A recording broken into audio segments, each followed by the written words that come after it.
If you want to use FlyGo air navigation on multiple devices, you only need to purchase it once, and then you can use it on your other devices and even on your family members' devices.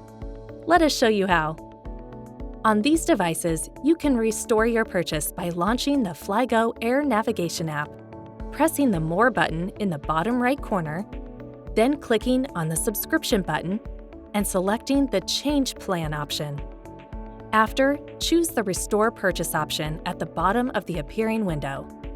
Restore your purchase by reinstalling the app on the device where the purchase was made. It's necessary to use the same Apple ID on every device. If you want to use the FlyGo Air Navigation app on your family members' devices, you need to make sure they are listed as your family members on your device.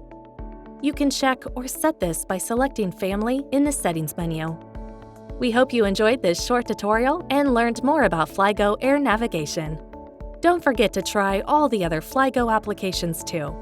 Fly safe and see you next time.